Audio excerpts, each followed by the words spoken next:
آپ سن رہے ہیں کتاب تاریخ ابن خلدون، باب نمبر 13، امارت بنی اسرائیل، سب ہیڈنگ ابو ملیح بن کدون۔ اس کے انتقال کے بعد ابو ملیح ابن کدون اس کا قائم مقام ہوا۔ اس کی یعنی ابو ملیح کی ماں بنی شخام، بنی منسا، بنی یوسف، اہل نابلیس سے تھی۔ اس نے اس کو مال و اسباب سے مدد پہنچائی اور بنی ابیب کو نیست و نابود کر دیا۔ اس کے بعد بنی شخام سے مدتوں لڑائیاں ہوتی رہیں، اور انہی لڑائیوں میں جبکہ یہ کسی قلعے کا محاصرہ کیے تھا، شہر پناہ کی فصیل سے ایک عورت نے اس پر پتھر مارا، جس سے یہ سخت زخمی ہو گیا، اور اپنے خاص مصائب سے یہ کہا، مجھے راتوں رات یہاں سے لے چلو تاکہ کوئی یہ نہ کہے کہ اسے عورت نے مارا ہے۔ چنانچہ یہ اسے لے کر روانہ ہوا اور اپنی حکومت کے تیسرے برس اسی زخم کے صدمے سے مر گیا۔ اس کے بعد طولہ ابن فد اسبت بساخر سے اس کا قائم مقام ہوا۔ سب ہیڈنگ طولہ ابن فواسبت۔ طبری لکھتا ہے کہ یہ ابو ملیح کا چچا زاد بھائی تھا، مگر میں یہ کہتا ہوں کہ یہ یعنی طولہ اس کا ماموں زاد بھائی تھا، کیونکہ یہ اور سبت سے ہے اور وہ دوسرے سبت سے۔ اس نے 30 برس تک بنی اسرائیل کی اصلاح کی۔ ہر وشیوش مورخ روم بیان کرتا ہے کہ اسی کے عہد حکومت میں شہر ترونیہ میں ملوک روم لاطینی سے برمامش بن بنکش تھا، اور اس نے 30 سال تک حکومت کی تھی، جس کا ذکر پہلے ہو چکا ہے۔ سب ہیڈنگ بنی اسرائیل کی گمراہی۔ الغرض اس کے مرنے کے بعد یائر بن کلاد سبت منسی بن یوسف سے بنی اسرائیل کا حاکم ہوا۔ یہ 22 سال تک حکومت کی کرسی پر رہا۔ اس کے بعد اس کے تمام لڑکے جو 30 کے قریب تھے بنی اسرائیل کے حاکم رہے۔ یہ جب مر گیا تو بنی اسرائیل پھر گمراہ ہو گئے اور بتوں کی پرستش کرنے لگے۔ اللہ جل شانہ نے ان پر بنی فلسطین اور بنی امون کو غالب کر دیا۔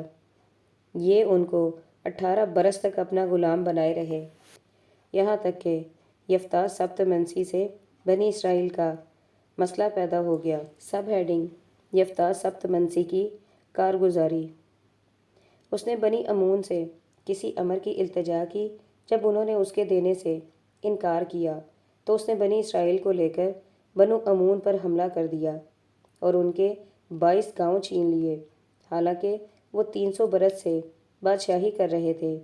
پھر سبت افرائیم نے بھی ان لڑائیوں میں کچھ حصہ لیا، اور تمام بنی اسرائیل متفق ہو کر اپنے دشمنوں کو زیر کرنے لگے۔ 6 برس تک اس نے بنی اسرائیل میں ایک مصالحانہ زندگی بسر کی۔ اسی کے زمانے میں یونان میں بہت بڑا قحط پڑا، جس میں لاکھوں آدمی مر گئے۔ سب ہیڈنگ احسان سلمون بنی نخشون۔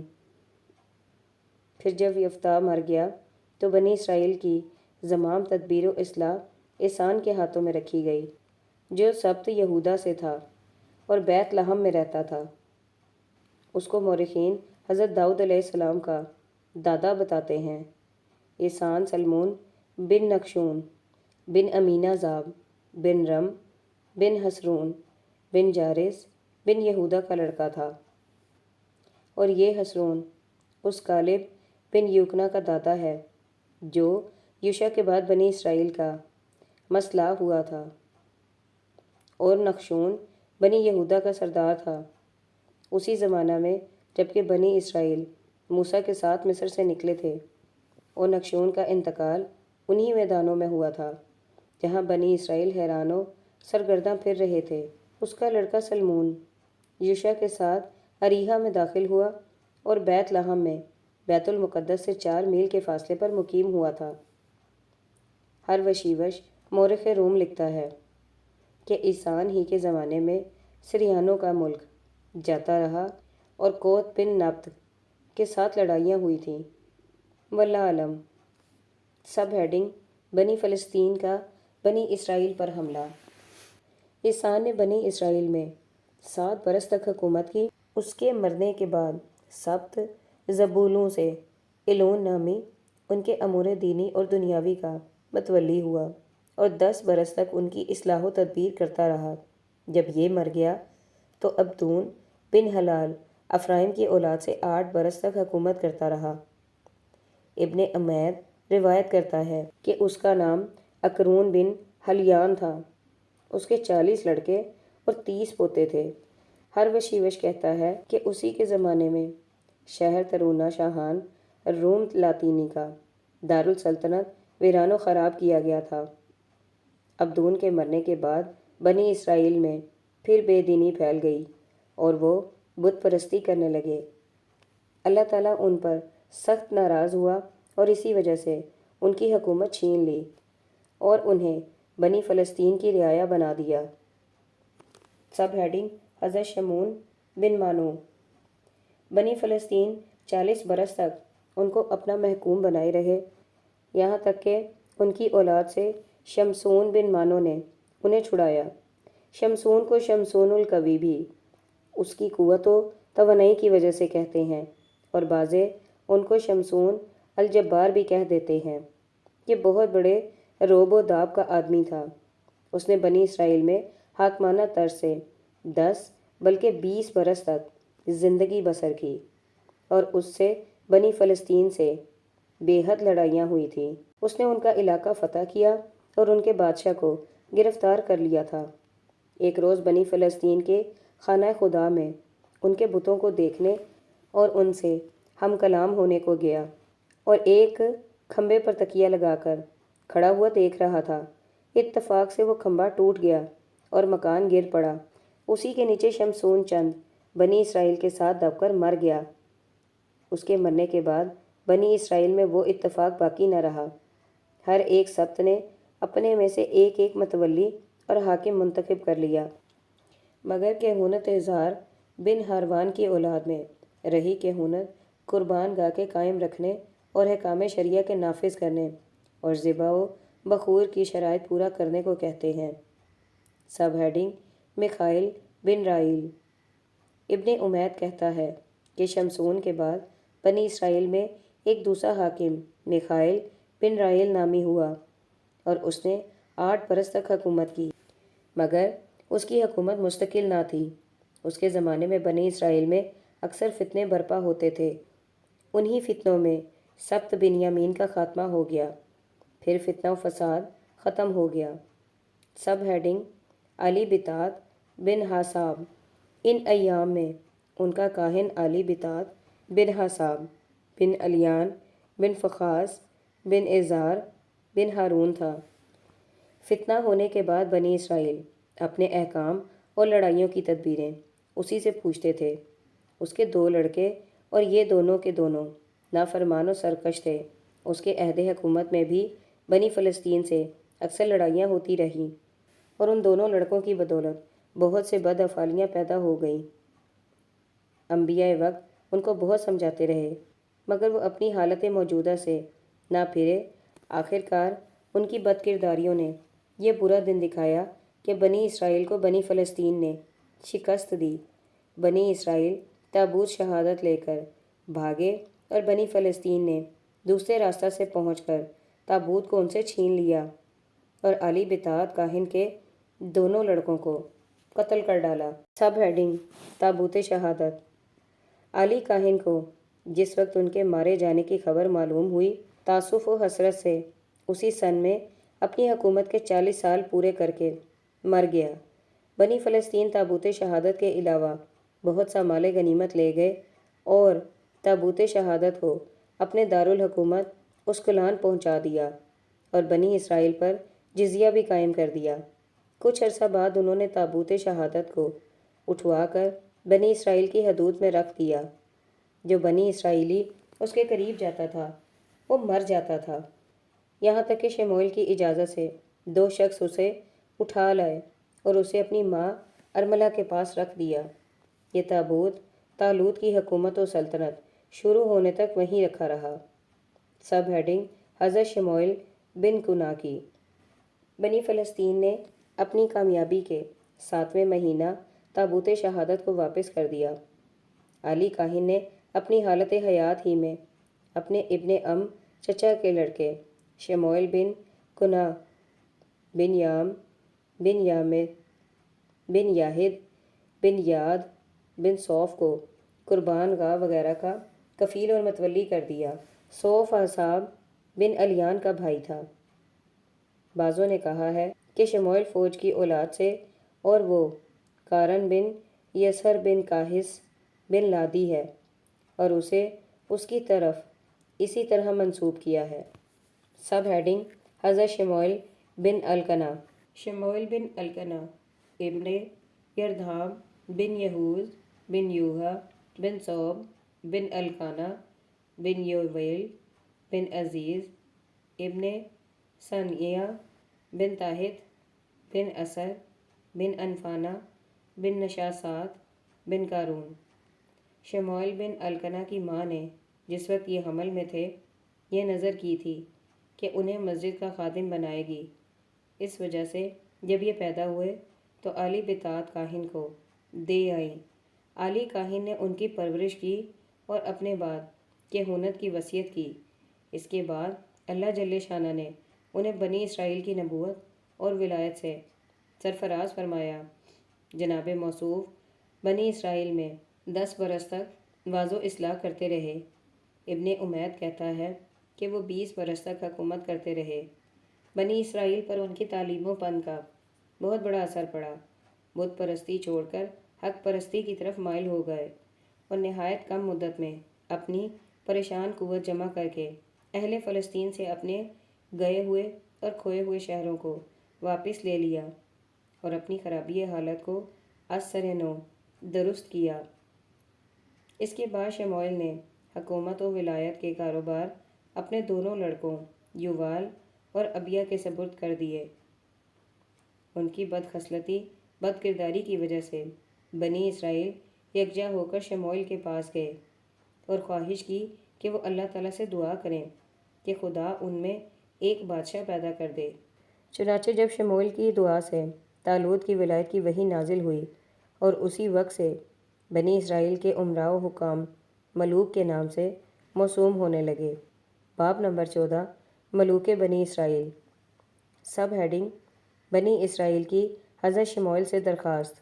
جب یوان اور ابیہ پسران شموئیل کی بداتواریوں سے بنی اسرائیل نے ان کی سرداری سے انکار کیا اور سب کے سب یکجا ہو کر شموئیل کی خدمت میں گئے اور یہ التجا کی کہ اللہ تعالیٰ سے دعا کر کے ایک بادشاہ کو ان سے مبعوث کرائیں تاکہ اس کے ہمراہ ہو کر اپنے دشمنوں سے لڑیں اور وہ ان کے منتشر گروہ کو جمع اور متفق کر سکے اور ان سے ذلت اور رسوائی کو دور کرے۔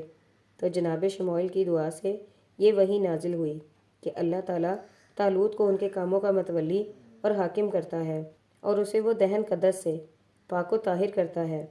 بنی اسرائیل نے اس سے پہلے جبکہ شموئیل نے اس کی سرداری سے انکار کیا، مگر جس وقت قرعہ ڈالا گیا تو طالوت کے نام پر قرعہ آیا، تب مجبوراً بنی اسرائیل نے ان کی سرداری و حکومت کو تسلیم کیا اور ان کو اپنا حاکم اور ولی بنایا۔ سب ہیڈنگ طالوت۔ طالوت نہایت جسیم اور قدآور تھا۔ بنی اسرائیل اسے شادل کے نام سے یاد کرتے تھے۔ قیس ابن افیل بن سعدو ابن نحورت ابن افیاج کا لڑکا تھا۔ اس نے افنین ابن نیزہ ابن افیل اپنے چچا زاد بھائی کو اپنی وزارت کا کام سپرد کیا۔ طالوت کے 4 لڑکے یہونا، تان، ملکیوش، تشبیہات، ابنیہ رات تھے۔ سب ہیڈنگ طالوت کی فتوحات۔ طالوت تخت حکومت پر بیٹھتے ہی اٹھ کھڑا ہوا اور بنی اسرائیل کو اپنے ہمراہ لے کر ان کے دشمنوں بنی فلسطین، امون، موآب، عمالقہ، مدین سے لڑا اور ان سب پر غالب آیا۔ بنی اسرائیل کو ان مارکوں میں بہت بڑی کامیابی ہوئی۔ سب سے پہلے جس نے بنی اسرائیل پر حملہ کیا وہ بنی امون کا بادشاہ تھا۔ وہ اپنے سرحدی بلاد سے گزر کر مقام بلقا میں آیا۔ طالوت نے 3 لاکھ بنی اسرائیل کو اپنے ہمراہ لے کر اس کے لشکر کا مقابلہ کیا اور اسے سخت شکست دی۔ پھر طالوت کے ایک لڑکے نے بنی اسرائیل کا لشکر لے کر فلسطین پر حملہ کیا اور نہایت نیک نامی اور کامیابی کے ساتھ انہیں پسپا کیا۔ اس کے بعد دشمنان بنی اسرائیل متفق اور جمع ہو کر بنی اسرائیل سے لڑنے کے لیے نکلے۔ طالوت اور شموئیل ان کے مقابلے پر آئے اور انہیں شکست فاش دی۔ سب ہیڈنگ حضرت شموئیل کی علیحدگی۔ اس کے بعد شموئیل نے طالوت کو عمالقہ کی طرف روانہ کیا اور یہ حکم دیا کہ انہیں اور ان کے مویشیوں کو بے دریغ تا دیگ کر ڈالے۔ چنانچہ طالوت نے ایسا ہی کیا، مگر عمالقہ کے بادشاہ ایام کو اس کے التجا کرنے پر چھوڑ دیا، جس وجہ سے شموئیل پر یہ وحی نازل ہوئی کہ طالوت کی اس حرکت پر اللہ تعالیٰ سخت ناراض ہوا اور اس سے اس کی حکومت سلب کر لی۔ شموئیل نے اس وحی سے طالوت کو مطلع کیا اور اس سے ایسی علیحدگی اختیار کر لی کہ اس کے بعد پھر اسے نہ ملے۔ سب ہیڈنگ حضرت داؤد علیہ السلام۔ پھر شموئیل پر وحی نازل ہوئی کہ داؤد کو قدس میں داخل کر کے اپنا نائب بنا لے اور ان کی علامت بتا دی۔ چنانچہ شموئیل بیت لحم میں بنی یہودہ کے پاس گئے۔ عیشا اپنے لڑکے داؤد کو ان کی خدمت میں لے کر آیا۔ شموئیل نے انہیں چھوا اور انہیں پاک کیا۔ طالوت کی روحانی قوت جو اسے اللہ کی طرف سے مرحمت ہوئی تھی چھین لی گئی۔ اس کو اس کا سخت صدمہ گزرا۔ اس کے بعد شموئیل کا انتقال ہو گیا اور جالوت نے بنی فلسطین کو ابھار کر بنی اسرائیل پر حملہ کر دیا۔ سب ہیڈنگ حضرت داؤد اور جالوت کی جنگ۔ جالوت بنی اسرائیل کا لشکر لے کر مقابلے پر آیا، جس میں داؤد بن عیشا یہودہ کے سبت سے بھی تھے۔ یہ اس زمانے میں کم سن تھے، اپنے باپ کی بکریاں چراتے تھے۔ انہیں جنگ کے لیے ہتھیار نہیں دیے گئے تھے۔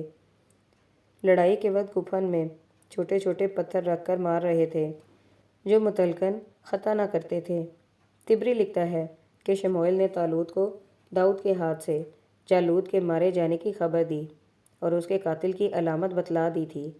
بنی اسرائیل نے پہلے داؤد کی کمسنی کی وجہ سے اعتراض کیا، مگر جب وہ علامت جناب موصوف میں دیکھی تو انہیں مسلح کر دیا اور وہ لڑائی میں شریک ہوئے، اور اس سے پہلے انہوں نے اپنے گپھن میں پتھر رکھ لیا تھا۔ جس وقت انہوں نے جالوت کو دیکھا فوراً پتھر کھینچ مارا۔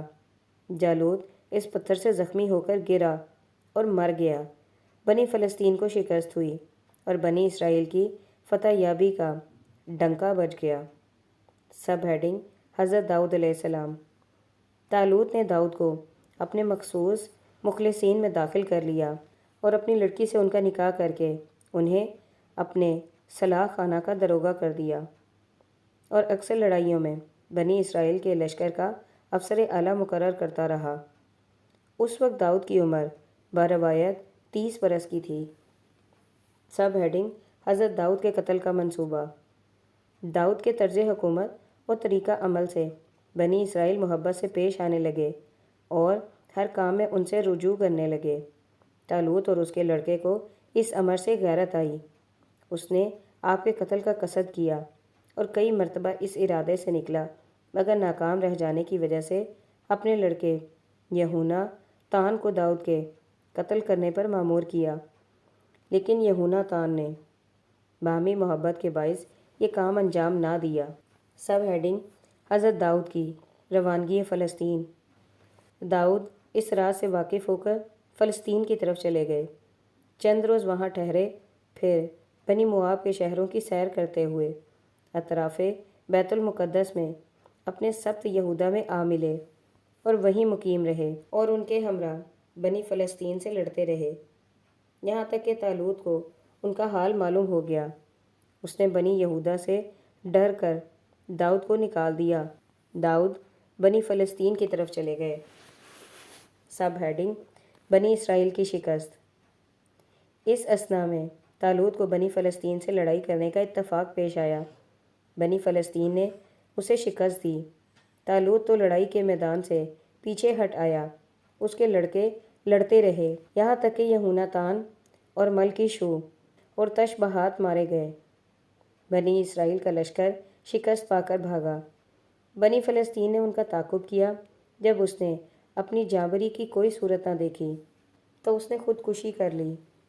یہ واقعہ اس کی حکومت کے 40ویں برس واقع ہوا۔ سب ہیڈنگ حضرت داؤد علیہ السلام کی امارت۔ اس واقعے کے بعد داؤد پھر بنی یہودا کے پاس آئے۔ انہوں نے ان کو اپنا حاکم اور ہر کام کا ولی بنا لیا۔ یہ یعنی داؤد عیشا بن اوفز بن بوعز اس کا نام افسان ہے اور اس کا ذکر حکام میں بنی اسرائیل میں ہو چکا ہے۔ بنی مسلمون جو اول زمانہ فتح میں بیت لحم میں مقیم ہوا تھا۔ بن نکشون یہ مصر سے خروج کے وقت بنی یہوذا کا سردار تھا۔ ابن امینا-زاب بن ارم بن ہرسون بن بارس بن یہوذا کے لڑکے ہیں۔ یہود اور نصارہ کی کتابوں میں داؤد علیہ السلام کا نسب اسی طرح پر مذکور ہے، لیکن ابن حزم اس سے انکار کرتا ہے، اس وجہ سے کہ نکشون کا انتقال تی میدان میں ہوا تھا اور بیت المقدس میں اس کا لڑکا سلمون داخل ہوا ہے، اور بنی اسرائیل کے مصر سے نکلنے اور حضرت داؤد علیہ السلام کے درمیان باتفاق 600 برس کا فاصلہ بیان کیا جاتا ہے، اور نکشون و داؤد میں صرف 4 پشتوں کا واسطہ ہے، اور جب 600 سال 4 پشتوں پر تقسیم کیے جائیں گے تو گویا ان میں سے ہر ایک کے 130 برس کے بعد لڑکا پیدا ہوا، اور یہ دور از قیاس ہے۔